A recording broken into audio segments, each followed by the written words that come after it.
everybody. So, who's all been to Chicken Burn before? Like 98% of the people, right?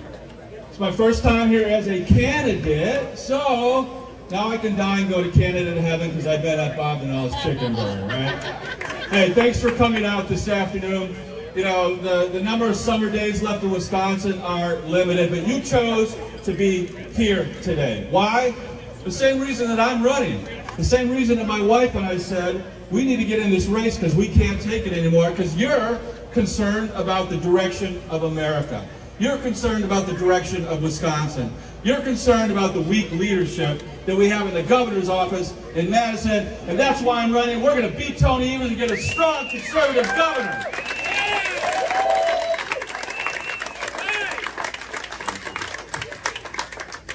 So we have a lot to be excited about. If I've ever been excited about a poll that is in a dead heat, it's today. We should all be very happy. There's been one public poll, there's been a whole bunch of private polls. I haven't seen them, legally I can't, but I've heard, we're up 2, we're up 1, it's even, we're down 1, we're down 2. You put it all in a bag, you shake it up, you roll it on the table. This race is in a dead heat. Why is that good news?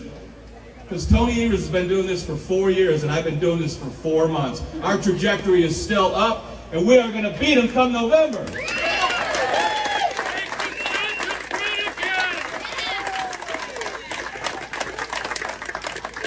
There's something else to get excited about.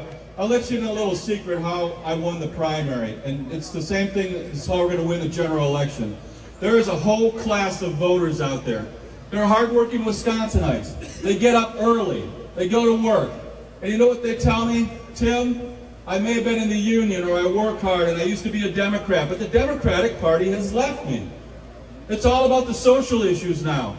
I want to raise my family, go to work, maybe go to church on Sunday, go to my kid's ball game, and the Democratic Party isn't with me anymore. And in me, for some reason, they see a hardworking man that represents working families. Maybe it's because for 12 years, I wore combat boots. 12 years in the Army on active duty as an Army Ranger.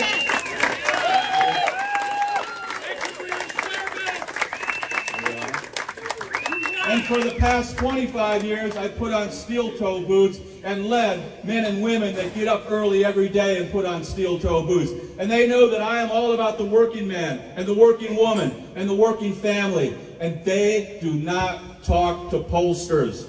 So if we are dead even in the polls, I'm telling you right now, we are up 3 or 4 points. And in Wisconsin, that is a landslide.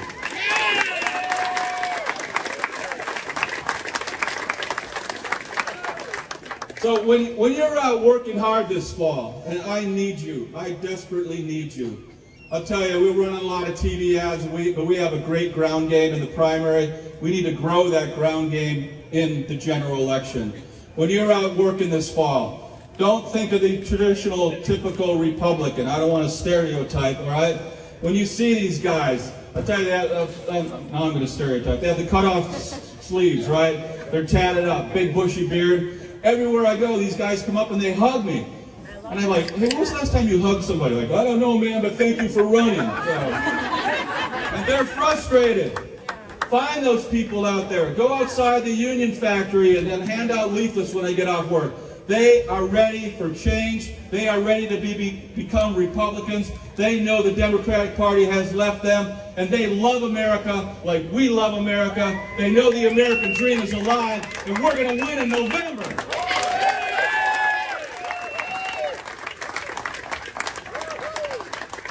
So what's going to happen when November comes and we win?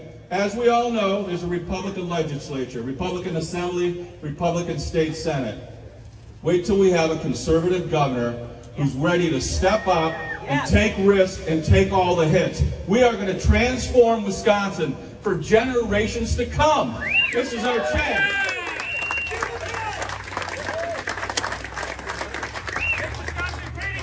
We are going to have massive tax reform. Taxes are going to go down, and we're going to make Wisconsin more friendly for businesses and more favorable for hard-working families. We are going to have education reform. What are we going to do? Universal school choice. What does it do? It empowers parents.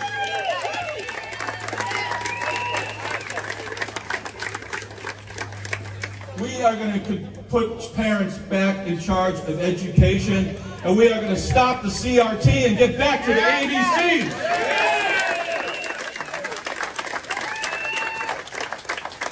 We are failing future generations of Wisconsinites. I spend a lot of time in the inner city of Milwaukee. Why is that? And I have people up in Green Bay or Wausau, Superior, La Crosse. Tim, why are you spending all this time in Milwaukee?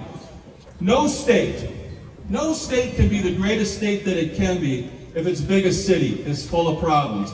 For years, for generations, Republicans, conservatives, they said Milwaukee is the problem. I say Milwaukee is not the problem. Milwaukee has a problem, and I'm going to fix it.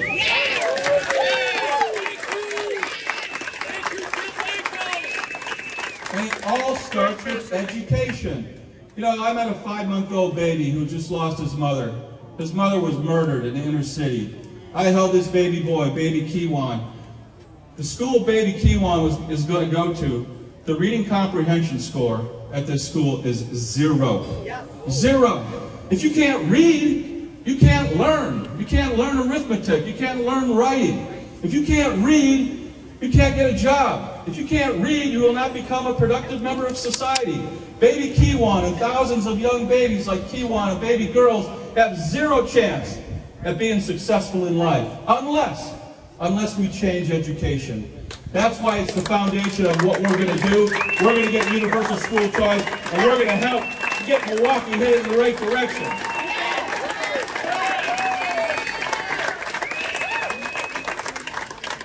And what's going to happen when all these boys and girls, young men and women, are able to get successful employment and raise a family?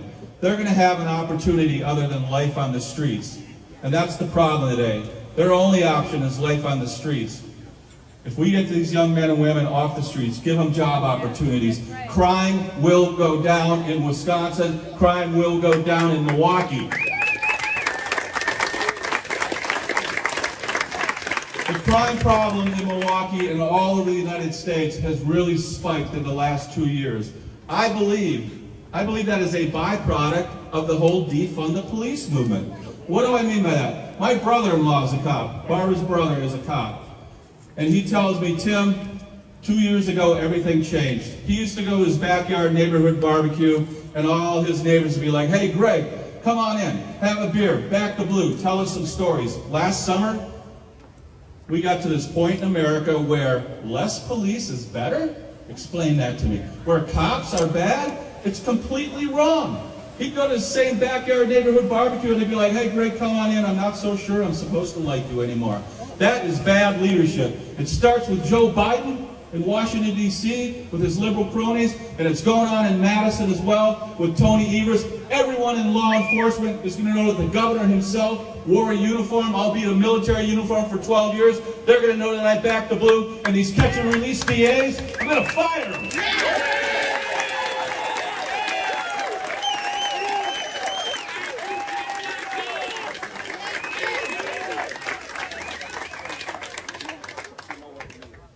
Tony Evers is coddling criminals. He says, you know what, it's not really all their fault. They're a victim of where they grew up, how they grew up. And we need to give them a 3rd chance, a 4th chance, a 5th chance, a 6th chance. I'm for everybody getting a 2nd chance in life, but you know what?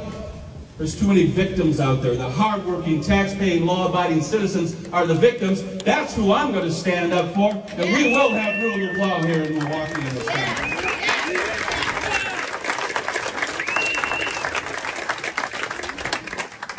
And then, of course, election integrity. When I took that oath of office, I swear to uphold and defend the Constitution of the United States. How many veterans are out there who took that oath?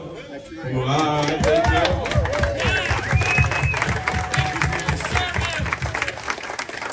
you. When we all took that oath, that wasn't a 4-year oath or a 6-year oath or a 12-year oath. That was a lifetime oath.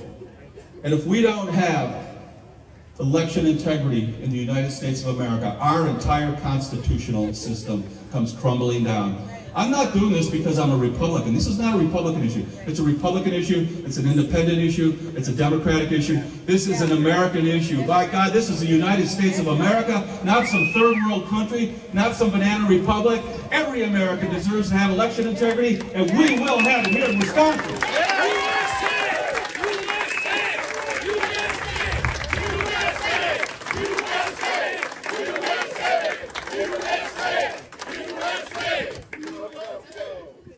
So there is so much that we have to get done. A conservative governor, a Republican legislature, it just needs leadership. I am here to provide that leadership. I've been a leader my entire life. Like President Trump, he didn't have to run for president. I don't have to run for governor. I am doing this to serve. And we are going to have leadership.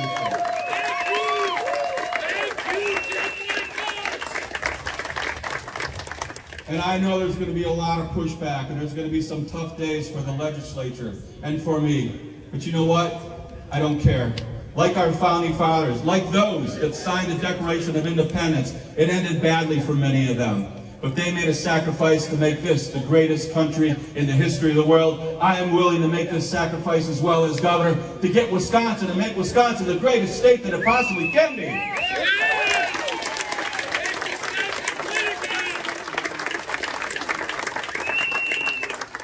So I just, one last time, I ask for your help. I ask for your help. Together as a team, we're very powerful. And I know it was a very spirited primary. And there were some great candidates. Rebecca was a tremendous candidate. She worked hard. She's a great person. You know, God bless her. Tim Rantham, a great man, a great candidate. I love how he started every debate with a quick prayer.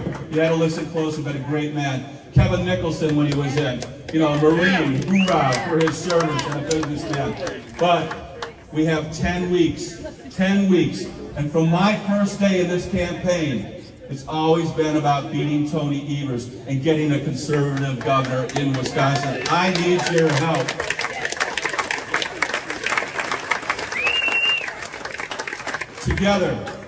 Together we are very powerful. Together we can save America. Together we can make Wisconsin great. Together we can replace Tony Evers, and together we can make Wisconsin the greatest state that it possibly can be. Thank you so much.